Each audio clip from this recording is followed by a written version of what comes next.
বিসমিল্লাহির রহমানির রাহিম। হযরত ওমর রাদিয়াল্লাহু তাআলা আনহু এর রাজ্য শাসনে আরও একটি বড় বৈশিষ্ট্য ছিল এটাই যে তিনি প্রাচীনকালের নরপতিদের শাসন পদ্ধতি সম্বন্ধে ব্যাপকভাবে অভিজ্ঞতা অর্জন করে এবং এর মধ্যে যেগুলো ইসলামী মূলনীতির কোনো রূপ পরিপন্থী না হয়ে দেশের সমৃদ্ধি ও শাসন ব্যবস্থার বিশেষ সহায়ক হতো সেগুলো নির্বিবাদে গ্রহণ করেছেন। খেরাজ, বাণিজ্য শুল্ক ইত্যাদি বিভিন্ন বিভাগের জন্য দফতর প্রতিষ্ঠা, রসদ এবং হিসেবের কাগজপত্রের ব্যবস্থা ইত্যাদি যাবতীয় বিষয় তিনি ইরান ও সিরিয়ার প্রাক্তন শাসন ব্যবস্থা দৃষ্টি করেছিলেন, কিন্তু এগুলো প্রয়োজন অনুযায়ী সংস্কার করে নেওয়া হয়েছিল। ইরাকের ভূমি বন্দোবস্তের সময় তিনি ওসমান ইবনে হানিফ ও হযরত হুজাইফা মারফত সেখানকার 2 জন জমিদারকে তলব করে আনেন এবং তাঁদের কাছ থেকে পূর্ববর্তী শাসকদের সময়কার খেরাজের পরিমাণ জেনে নেন। যদিও জিজিয়া একটি ধর্মীয় কর, তবুও তিনি তাতে সম্রাট নৌশের ওয়ার প্রবর্তিত করের পরিমাণ ঠিক রেখেছিলেন। হযরত ওমর রাদিয়াল্লাহু তাআলা আনহু অত্যন্ত চেষ্টা করেছেন যাতে দেশের সামান্য কোনো বিষয়েও তার অগোচর না থাকে। এজন্য তিনি রাষ্ট্রের প্রত্যেক বিভাগে পর্যবেক্ষক দল নিযুক্ত করেছিলেন। তাদের মারফত অতি সামান্য খবরও খলিফার কাছে পৌঁছে যেত। ইমাম তাবারি লিখেছেন, হযরত ওমর রাদিয়াল্লাহু তাআলা আনহু এর কাছে দেশের কোনো খবর গোপন ছিল না। ইরাকে কারা একটু অবাধ্য হয়েছিল এবং সিরিয়াতে কাদেরকে পুরস্কৃত করা হয়েছিল সবকিছু লেখা বিবরণ তার কাছে পৌঁছে গিয়েছিল। ইরাকের এক যুদ্ধে হযরত আমর মাদিকরব রাদিয়াল্লাহু তাআলা আনহু গনিমতের মাল থেকে অশ্বারোহীদের সমান অংশ না পেয়ে সেনাপতির কাছে এর কারণ জিজ্ঞেস করেন। সেনাপতি জবাব দিলেন, যেহেতু আপনার বাহন খচ্চর ছিল এজন্য। হযরত আমর মাদিকরব রাদিয়াল্লাহু তাআলা আনহু এর বীরত্বের অহমিকা ছিল, তিনি ক্ষুব্ধ হয়ে বলেন, খচ্চর চিনতে পারে। পর্যবেক্ষকগণের মারফত এ কথা সাথে সাথে হযরত ওমর রাদিয়াল্লাহু তাআলা আনহু এর কানে আসে। তিনি আমর মাদিকরব রাদিয়াল্লাহু তাআলা আনহুকে এমন কঠোর ভাষায় সতর্ক করেন যে এরপর কেহ এরূপ দৃষ্ট তার কাজ করতে সাহসী হতো না। নুমান ইবনে আদি মাইছান এলাকার শাসক নিযুক্ত হয়েছিলেন। সেখানে তিনি ধন দৌলতের প্রাচুর্যে পড়ে স্ত্রীর কাছে এক পত্র লিখেছিলেন। এর মধ্যে এরূপ একটি কবিতা ছিল, এ কথা শুনতে পেলে হয়তো আমিরুল মুমিনিন বিরক্ত হবেন যে আমরা এখানে প্রাসাদের মধ্যে অত্যন্ত বিলাসের জীবন যাপন করছি। এ চিঠির কথা হযরত ওমর রাদিয়াল্লাহু তাআলা আনহু এর অগোচরে থাকে না। তিনি নুমানকে পদচ্যুত করে লিখে পাঠালেন, তোমার এ কাজ আমার অত্যন্ত অপছন্দ হয়েছে। সাহাবীগণের মধ্যে হযরত হুজাইফা ইবনুল ইয়ামান রাদিয়াল্লাহু তাআলা আনহু একজন একনিষ্ঠ সাধক ছিলেন। লোকের অনেক গোপন তথ্য তাঁর জানা ছিল। হযরত রাসূলুল্লাহ সাল্লাল্লাহু আলাইহি ওয়াসাল্লাম এর অনেক গোপন তথ্য তাকে বলেছেন। এজন্য তাঁকে সাহেবুসির বলা হতো। একবার ওমর রাদিয়াল্লাহু তাআলা আনহু তাঁর কাছে জিজ্ঞেস করলেন যে আমার সরকারি কর্মচারীদের মধ্যে কোনো মুনাফিক আছে কি? তিনি বলেন, হ্যাঁ, একজন আছেন। হযরত ওমর রাদিয়াল্লাহু তাআলা আনহু তাঁর নাম জানতে চান, কিন্তু তিনি তার নাম বললেন না। হযরত হুজাইফা রাদিয়াল্লাহু তাআলা আনহু বর্ণনা করেন যে এরপর হযরত ওমর রাদিয়াল্লাহু তাআলা আনহু আমাকে হঠাৎ পদচ্যুত করেন, তখন আমি বুঝতে পেরেছি যে তিনি নিজের সন্ধান করে ফেলেছেন। হযরত ওমর রাদিয়াল্লাহু তাআলা আনহু এর জাগ্রত মস্তিষ্ক এবং অনুসন্ধিৎসার জন্য কোনো কর্মচারী তাঁর অনুমতি ছাড়া কোনো কাজ করতে সাহসী হতেন না। হযরত ওমর রাদিয়াল্লাহু তাআলা আনহু অত্যন্ত কঠোরতার সাথে বায়তুল মালের হিফাজত করতেন। জনসাধারণের একটি করপদকও তিনি বায়তুল মালের আওতাভুক্ত বলে মনে করেছেন। বায়তুল্লাহর ভেতর দীর্ঘদিনের কিছু ধন সম্পদ সঞ্চিত ছিল। এগুলো সম্বন্ধে মন্তব্য করতে গিয়ে বলেছিলেন, আমি মনস্থ করেছি যে এগুলো জনসাধারণের মধ্যে ভাগ করে দেব। ব্যক্তিগত জীবনের প্রতিটি পদক্ষেপে তিনি বায়তুল মাল রক্ষার পবিত্র দায়িত্ব অত্যন্ত নিষ্ঠার সাথে পালন করে গিয়েছেন। একবার কোনো এক যুদ্ধ থেকে গনিমতের মাল এসে পৌঁছার পর তাঁর কন্যা উম্মুল মুমিনিন হযরত হাফসা রাদিয়াল্লাহু তাআলা আনহু এসে বলেন, আমিরুল মুমিনিন, আমি আপনার কন্যা, সুতরাং এ মাল থেকে আমার অংশ দিয়ে দিন। হযরত ওমর রাদিয়াল্লাহু তাআলা আনহু বলেন, প্রিয় কন্যা, তোমার যে হক রয়েছে তা আমার ব্যক্তিগত সম্পত্তিতে, এবং এটা জনগণের সম্পত্তি, গনিমতের মাল। তুমি কি তোমার পিতাকে ধোঁকা দিতে চাও? এ কথা শুনে হযরত হাফসা রাদিয়াল্লাহু আনহা লজ্জিত হয়ে চলে যান। সিরিয়া বিজয়ের পর রোম সম্রাটের সাথে মুসলমানদের অনেকটা আপোষ হয়ে গিয়েছিল। অনেক সময় খলিফা হযরত ওমর রাদিয়াল্লাহু তাআলা আনহু সম্রাটের সাথে সম্প্রীতিমূলক পত্র বিনিময় করেছেন। একবার এরূপ এক সরকারি পত্রবাহকের হাতে খলিফা পত্নী হযরত উম্মে কুলসুম সম্রাটের হেরেমে কয়েক শিশি আতর উপহার পাঠিয়েছিলেন। প্রতিদানে সম্রাটের হেরেম থেকে শিশিগুলো মণিমুক্তায় ভর্তি করে দেয়া হয়েছিল। হযরত ওমর রাদিয়াল্লাহু তাআলা আনহু এ কথা শুনে পত্নীকে বলেন, আতর অবশ্য তোমার ছিল, কিন্তু এর বাহক যেহেতু সরকারি কর্মচারী ছিল এবং তার যাতায়াত খরচ সরকারি তহবিল থেকে দেয়া হয়েছে, সেজন্য এ মণিমুক্তা বায়তুল মালের প্রাপ্য। এ বলে তিনি আতরের মূল্য বাবদ হযরত উম্মে কুলসুমকে সামান্য কিছু দিয়ে সমস্ত মণিমুক্তা বায়তুল মালে জমা করে নেন। একবার হযরত ওমর রাদিয়াল্লাহু তাআলা আনহু রোগ আক্রান্ত হলে চিকিৎসকগণ মধু খাওয়ার ব্যবস্থা করেন। তার ঘরে মধু ছিল না, বায়তুল মালের ভাণ্ডারে যথেষ্ট মধু মজুদ ছিল। অন্য কোথাও থেকেও মধুর ব্যবস্থা করতে না পেরে নামাজের সময় মসজিদে দাঁড়িয়ে বলেন, আমি অসুস্থ, মধুর প্রয়োজন, যদি আপনারা অনুমতি দেন তাহলে বায়তুল মাল থেকে সামান্য মধু নেব। হযরত ওমর রাদিয়াল্লাহু তাআলা আনহু এ শ্রেণীর কাজ দ্বারা নিজের গৌরব প্রকাশ করতে চাননি, বরং লোকদেরকে সুষ্ঠু ভাষায় বুঝিয়ে দিয়েছেন যে বায়তুল মালের ভাণ্ডারে খলিফার সামান্যতম অধিকারও নেই। খিলাফতের দায়িত্ব গ্রহণের পূর্বে তিনি ব্যবসা বাণিজ্য করে জীবিকা অর্জন করেছেন। খলিফা হবার পর আর ব্যবসা করার মতো সুযোগ থাকে না, এজন্য একদিন তিনি দায়িত্বশীল সাহাবীগণকে সমবেত করে পরামর্শ চান।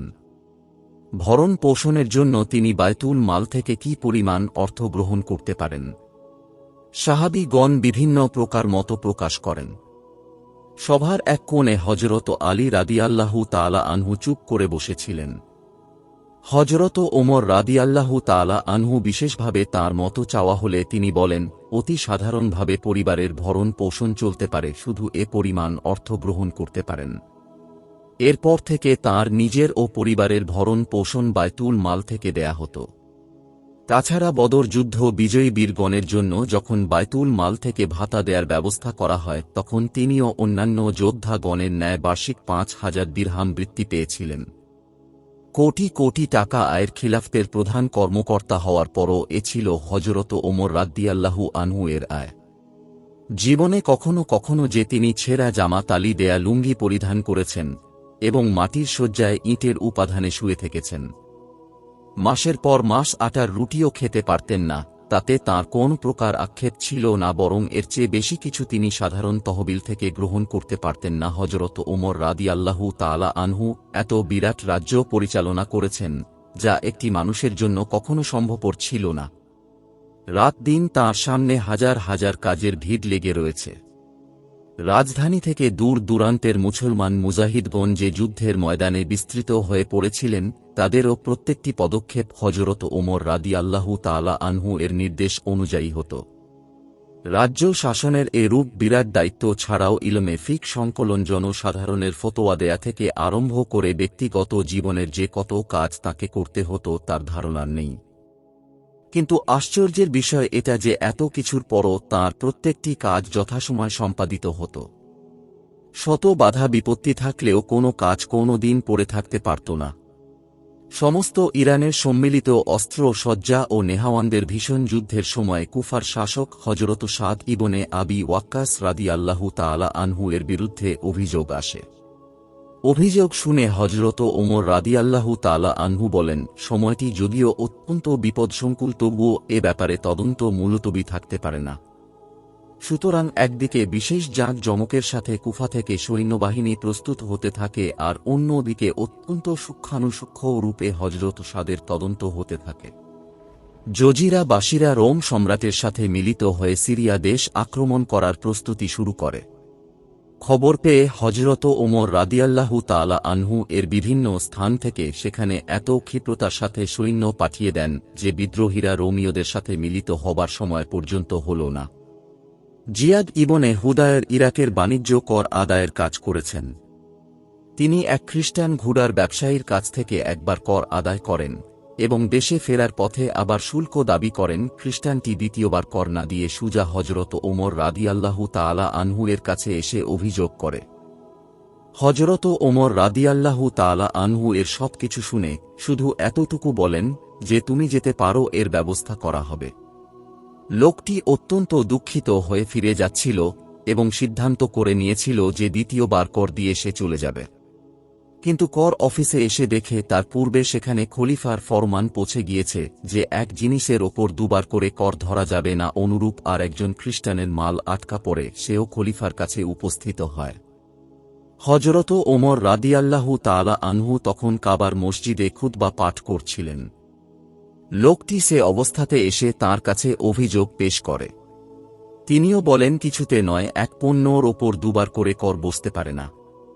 এরপর লোকটি কিছুদিন মক্কায় অবস্থান করে আর একদিন এসে বিনয়ের সাথে বলে জানাব, আপনার কথা স্মরণ আছে কি আমি সেই খ্রিস্টান যে আপনার কাছে কর সম্পর্কে অভিযোগ করেছিলাম? হজরত ওমর রাদিয়াল্লাহু তাআলা আনহু বলেন, নিশ্চয় মনে আছে, আমিও সে মুসলমান যে অভিযোগ শোনা মাত্রই তোমার কাজ করে দিয়েছি। এরপর লোকটি খোঁজ নিয়ে জানতে পারেন যে সাথে সাথে কর কর্মচারী হজরত জিয়াদের কাছে এ হুকুম পৌঁছে গিয়েছিল। হজরত ওমর রাদিয়াল্লাহু তাআলা আনহু সর্বদা অত্যন্ত সতর্কতার সাথে চেষ্টা করেছেন যেন তাঁর রাজ্য কোনো ব্যক্তি দরিদ্র ও নিঃসহায় হয়ে না পড়ে। দেশের প্রত্যেকটি আতুর অক্ষম, অচল ও জীবিকা অর্জনে অক্ষম ব্যক্তিকে তিনি বায়তুল মাল থেকে ভরণ পোষণের ব্যবস্থা করে দিয়েছিলেন। লাখ লাখ লোক সেনা বিভাগের তালিকাভুক্ত হয়ে ঘরে বসে বেতন ভোগ করে। এ ব্যবস্থা চালু করার পূর্বে তিনি একদিন এক জরিব প্রায় 25 সের আটা রন্ধন করে প্রায় 30 জন লোককে খাওয়ালেন। অনুরূপভাবে অন্য এক বেলায় আর এক জরিব আটা রান্না করে আরও 30 জন লোককে খাওয়ালেন।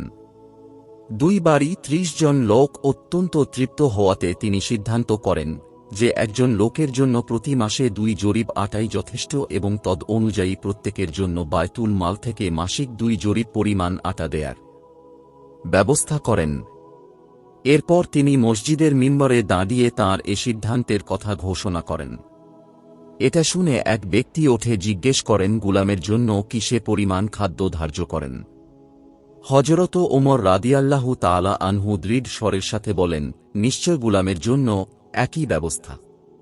তাছাড়া জাতি ধর্ম নির্বিশেষে প্রত্যেকটি অক্ষম লোককে বায়তুল মাল থেকে পূর্ণ ভরণ পোষণের ব্যবস্থা করে দেয়া হয়েছিল। এবং তিনি ফরমানের সাথে কুরআনের এ আয়াতটিও লিখে পাঠিয়েছিলেন, নিশ্চয়ই সদকা ফকির, মিসকিন ও মুসাফির বিপন্নদের জন্য। এবং এ আয়াতের ব্যাখ্যা করতে গিয়ে লিখেন, ফকির অর্থে এখানে মুসলমান দরিদ্র বন আর মিসকিন ও মুসলমান দরিদ্র বন বুঝাবে। এছাড়া প্রত্যেক বড় বড় শহরে বায়তুল মালের তরফ থেকে লঙ্গরখানা খুলে সেখানে মুসাফির এবং দরিদ্র বোনকে খাওয়ানো হতো। হজরত ওমর রাদিয়াল্লাহু তাআলা আনহু সময় নিজে উপস্থিত থেকে মদিনার লঙ্গরখানার তদারক করে নিজ হাতে লোকদেরকে খাওয়াতেন। অনাথ ও ইয়াতীমদের প্রতিপালন, রাস্তায় পিতা মাতা কর্তৃক পরিত্যক্ত অথবা অন্য কোনো প্রকার লা ওয়ারেস শিশু সন্তান যদি পাওয়া যেত, সরকারি হিফাজতে বায়তুল মালের খরচে তাদের লালন পালনের ব্যবস্থা করা হতো। তাদের জন্য প্রথম বার্ষিক 100 দিরহাম বরাদ্দ করা হতো, পরে প্রতি বছর আবশ্যক পরিমাণ বৃদ্ধি করে দেয়া হতো। হজরত ওমর রাদিয়াল্লাহু তাআলা আনহু ইয়াতীমদেরকে লালন পালন এবং তাদের সম্পত্তির হিফাজতের জন্য বিশেষ সুব্যবস্থা করেছিলেন এবং তাদের ধন সম্পত্তি ব্যবসায় খাটিয়ে বাড়ানোর চেষ্টা করেছেন। একবার তিনি হজরত হাকাম ইবনুল আসের হাতে ব্যবসায়ের জন্য ইয়াতীমদের 10,000 দিরহাম অর্পণ করেছিলেন। অল্প দিনে এ 10,000 দিরহাম 1 লাখ দিরহামে পরিণত হয়েছিল। আরবে হিজরি 18 সনে দুর্ভিক্ষ দেখা দেয়। দুর্ভিক্ষ পীড়িত মানুষ দেখে হজরত ওমর রাদিয়াল্লাহু তাআলা আনহু অত্যন্ত উদ্বিগ্ন হয়ে পড়েন। প্রথমে তিনি বায়তুল মাল উজাট করে দুর্গতদের মধ্যে বিতরণ করতে থাকেন। এতে অল্প দিনেই যখন বায়তুল মাল শূন্য হয়ে যায়, তখন প্রত্যেক প্রদেশের শাসনকর্তার কাছে খাদ্যশস্য চেয়ে নির্দেশনামা পাঠালেন। হজরত আবু উবায়দা রাদিয়াল্লাহু তাআলা আনহু প্রচুর খাদ্য শস্য বোঝাই করে 4,000 উটের একটি কাফেলা প্রেরণ করেন। মিশর থেকে হজরত আমর ইবনুল আস রাদিয়াল্লাহু তাআলা আনহু লোহিত সাগরের পথে ২০ খানি জাহাজ বোঝাই করে খাদ্যশস্য প্রেরণ করেন। প্রত্যেকটি জাহাজে প্রায় ৩,০০০ আরোহ প্রায় ২০০ মণ শস্য ছিল। এ জাহাজগুলো মদিনা থেকে ৩ মঞ্জিল দূরে যার বন্দরে এসে ভিড়লে তিনি গিয়ে তা খালাসের ব্যবস্থা করেন এবং বন্দরে বিরাট বিরাট গুদাম নির্মাণ করে সমস্ত শস্য সেখানে মজুত করেন। এরপর হজরত জায়েদ ইবনে সাবিত রাদিয়াল্লাহু তাআলা আনহু এর দ্বারা দুর্গতদের বিস্তারিত তালিকা করিয়ে পাকা রেজিস্টার করেন এবং তালিকাভুক্ত প্রত্যেকের নামে একটি করে চেক প্রদান করেন। এ সমস্ত চেক দেখে দ্রুত সর্বত্র শস্য ভাগ করে দেয়া হতো। তাছাড়া প্রতিদিন তিনি নিজ তত্ত্বাবধানে ২০টি উট জবাই করে গরিবদেরকে খাওয়াতেন। যদিও হজরত ওমর রাদিয়াল্লাহু তাআলা আনহু সর্বদা অকাতরে গরিব দুঃখীকে দান খয়রাত ও প্রতিপালন করতেন, কিন্তু সব সময় তিনি লক্ষ্য রাখতেন যাতে এর দ্বারা কোনো প্রকার অলসতাকে প্রশ্রয় দেয়া না হয়, কেন না কোনো প্রকার সতর্কতা অবলম্বন না করে বেশি উদারতা দেখালে তা থেকে সমাজের এক শ্রেণীর লোকের মধ্যে পরের গলগ্রহ হয়ে থাকার প্রেরণা সৃষ্টি হয়। সাধারণ ঐতিহাসিকগণকে এ উদ্দেশ্য রাজা বাদশাদের সীমাহীন উদারতার কথা অত্যন্ত ফলাও করে প্রচার করতে দেখা যায়, কিন্তু কেহ হয়তো চিন্তা করেন না যে এরূপ রাজা বাদশাহদের প্রশস্তি গেয়ে জাতি কিরূপ জঘন্য রূপে পরমুখাপেক্ষী হয়ে পড়েছে। সে সমস্ত রাজা বাদশাহ মাত্রাহীন উদারতার সুযোগে আমাদের মধ্যে এমন একটি খয়রাত নির্ভরশীল অকর্মণ্য শ্রেণীর সৃষ্টি হয়েছে, যারা কোনো মতে হাত পা নাড়াও বরদাশত করতে পারে না। সর্বদা তারা নজর নিয়াজ ও পরের দান খয়রাত ইত্যাদির দ্বারা দিন যাপনের চেষ্টা করে। হজরত ওমর এ ব্যাপারে অত্যন্ত সতর্ক ছিলেন। তিনি সব সময় চেষ্টা করতেন যাতে লোকের মধ্যে পরভোজী কর্মবিমুখতা আলস্যর প্রশ্রয় পেতে না পারে। বায়তুল মাল থেকে যারা ভাতা বৃত্তি ও বেতন পেত তাঁরা হয় নিয়মিত সৈনিক ছিলেন, না হয় অবসরপ্রাপ্ত সৈনিক অথবা অচল অক্ষম ও রুগ্ন ছিলেন। বিনাশ্রমে কেহ বসে বসে জাতির অর্থ ভাণ্ডার উজাট করবে, এটা তিনি কখনো সহ্য করতে পারতেন না। হজরত ওমর রাদিয়াল্লাহু তাআলা আনহু এর কর্মময় জীবন ইতিহাসে সর্বাপেক্ষা আশ্চর্যের বিষয় হচ্ছে এটা যে বিরাট বিরাট কাজের ঝামেলার মধ্যে অতি সামান্য কাজ করেছেন, তাতে তার মোটেই সময়ের অভাব হতো না। এর মধ্যে এমন কাজও বিনা দ্বিধায় করে যাচ্ছেন যার মাধ্যমে তার মর্যাদার লাঘব হতে পারত, কিন্তু তাতে কোনো রূপ দ্বিধা করতেন না। বায়তুল মালের বৃত্তিধারীদের তালিকা নিজে বহন করে নিয়ে নিজ হাতে তা ভাগ করেছেন। কাদিদ ও আফান নামক দুটি বস্তি মদিনা থেকে কয়েক মাইল দূরে অবস্থিত ছিল। সেখানে খুজা গোত্রের লোকের বসবাস ছিল। অনেক সময় তিনি বৃত্তিভাগের জন্য সেখানে নিজে গিয়ে উপস্থিত হতেন। তাকে দেখে ছোট বড় সকলে সমবেত হতো, আর তিনি নিজ হাতে তাদের বৃত্তি ও বেতন ভাগ করেছেন। যেখানে অনেক সময় জাকাতের উট রাখা হতো, একদিন সেখানে উপস্থিত হয়ে এক একটি উটের দাঁত দেখেন এবং তাদের বিস্তারিত বিবরণ নিজ হাতে লিখে নেন। হজরত ওমর রাদিয়াল্লাহু তাআলা আনহু এ বিষয়ে সবসময় সচেষ্ট ছিলেন যাতে প্রজা সাধারণের কোনো প্রকার অভাব অভিযোগ তার কাছে পৌঁছাতে কোনো রূপ বাধার সৃষ্টি হতে না পারে। প্রত্যেক নামাজের পর তিনি মসজিদের বারান্দায় বসে থাকতেন। কারো যদি কিছু বলার থাকে তখন তাদের বলার সুযোগ দিয়েছেন। সেখানে কেহ উপস্থিত না হলে কিছুক্ষণ অপেক্ষার পর বাড়ি এসেছেন। রাতে তিনি শহরময় ঘুরে বেড়াতেন এবং পথচারীদের কাছে নানা বিষয়ে প্রশ্ন করেছেন। বিদেশ থেকে কোনো সরকারি কাসেদ এলে তার কাছে জিজ্ঞাসাবাদ করে দেশের অবস্থা জেনেছেন। দেশের সর্বপ্রকার খবর এবং অভাব অভিযোগের কথা জানার জন্য একটি সুন্দর ব্যবস্থা এটা ছিল যে তিনি প্রত্যেক বছর রাজ্যর বিভিন্ন স্থান থেকে একটি করে প্রতিনিধি দল আহ্বান করতেন। তাঁরা খলিফার কাছে নিজেদের সর্বপ্রকার অভাব অভিযোগের কথা জানাতেন। এ প্রতিনিধিগণকে আরবিতে ওয়াদ বলা হতো। আরব দেশে প্রাচীন কাল থেকেই গোত্র পরম্পর তাদের মধ্যে ওয়াদ বিনিময় করা হতো, কিন্তু হযরত ওমর রাদিয়াল্লাহু তাআলা আনহু তা দ্বারা যে কাজ আদায় করেছেন তা বর্তমান যুগের গণতান্ত্রিক শাসন ব্যবস্থায় জনসাধারণের নির্বাচিত প্রতিনিধিদের অনুরূপ। তার সময় বিভিন্ন স্থান থেকে যেসব প্রতিনিধি মদিনায় এসেছিল এবং যেভাবে তারা নিজেদের অভাব অভিযোগের কথা খলিফার কাছে পেশ করেছিলেন, এরপরও তাঁর অন্তরে সান্ত্বনা ছিল না। তিনি সর্বদা বলেছেন, কর্মচারীগণ অনেক সময় প্রজা সাধারণের প্রতি দৃষ্টি রাখে না, বরং অনেক বঞ্চিত লোক আমার কাছে পৌঁছাতে পারে না। এজন্য তিনি কুফা, বসরা, সিরিয়া, মিশর, জজিরা প্রভৃতি স্থানে এক ব্যাপক সফর করে প্রত্যেক এলাকায় ২-৩ মাস করে অবস্থান করত। জনসাধারণের প্রকৃত অবস্থা জেনে নেয়ার সিদ্ধান্ত করেছিলেন, কিন্তু মৃত্যু তাঁকে সে অবসর দেয়নি। তবুও শেষবারের মতো সিরিয়া সফর করার সময় প্রত্যেক এলাকায় কিছুদিন অবস্থান করে জনসাধারণের অভাব অভিযোগের কথা শ্রবণ করেন এবং সাথে সাথে এর যথাযথ ব্যবস্থা করে আসেন। এ সফরের একটি ঘটনা ইতিহাসের পাতায় অমর হয়ে রয়েছে। সিরিয়া সফর থেকে ফেরার পথে হযরত ওমর রাদিয়াল্লাহু তাআলা আনহু একটি তাঁবু দেখতে পেয়ে তার কাছে আসেন। তাঁবুর মধ্যে একটি বৃদ্ধা বসেছিল। খলিফা জিজ্ঞেস করেন, ওমরের কোনো খবর রাখো? বলে, হ্যাঁ শুনেছি সিরিয়া সফর করে ফিরছেন, কিন্তু আল্লাহ তা সর্বনাশ করুন। আজ পর্যন্ত তাঁর কাছ থেকে আমি একটি দানাও পাইনি।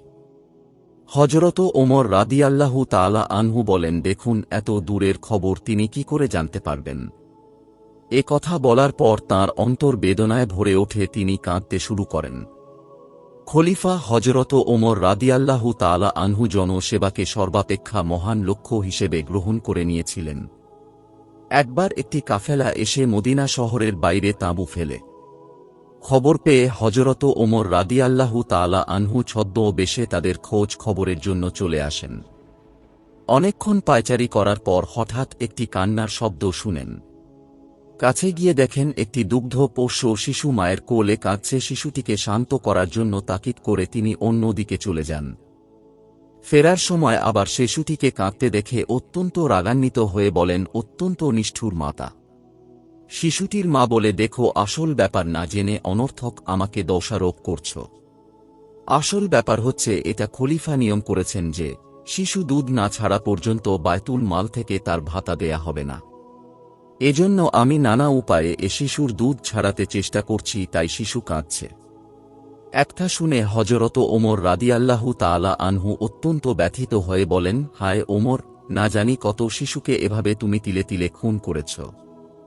এরপর সেদিন থেকে তিনি এ আইন বাতিল করে সরকারিভাবে ঘোষণা করেন যে শিশু জন্মের দিন থেকে ভাতা পাবার উপযুক্ত হবে। আল্লাহ সর্বজ্ঞ জ্ঞাত।